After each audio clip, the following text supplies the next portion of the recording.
हाथ में लोटा लिहले कवन भैया ठाढ़ हो तनी एक हाथवा प सारी मोरे जीजा हो तनी एक हाथवा प सारी मोरे जीजा हो।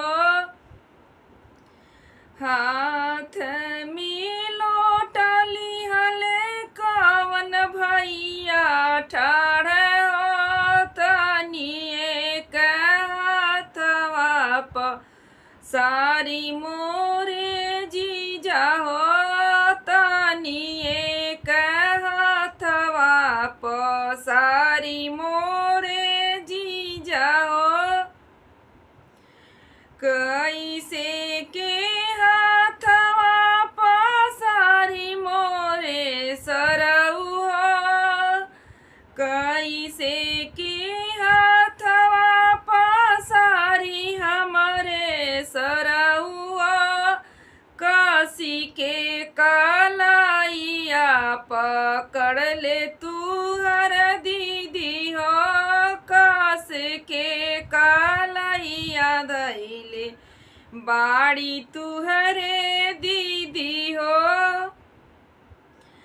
बोलला त बोलला जीजा फिर जीनी बोला हो बोलला त बोला जीजा फिर जीनी बोलिया हो। बहिन त हमारी दीदी पापा के बाखरिया हो या बहिन त मोरी दीदी पापा के बाखरिया हो।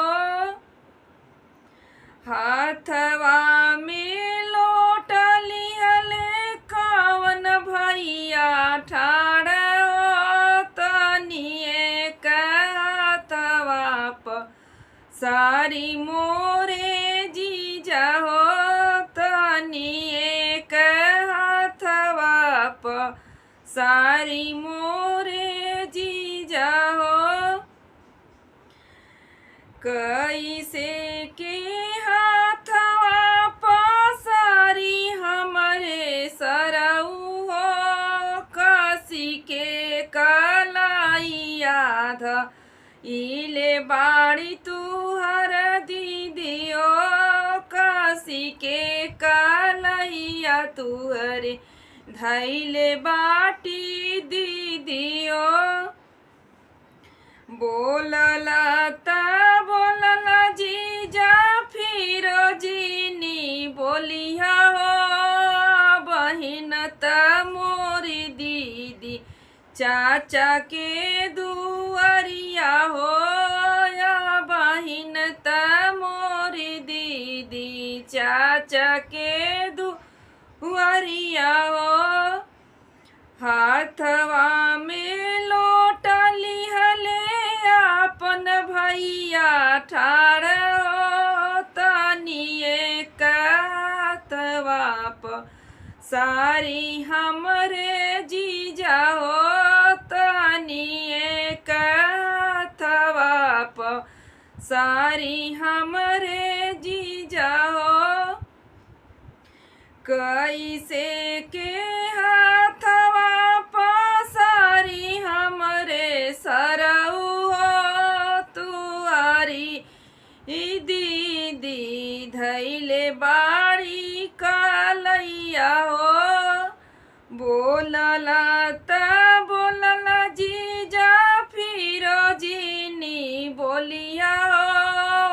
बहिन त मोरी दीदी हमारी दुआरिया हो या बहिन त मोरी दीदी हमारी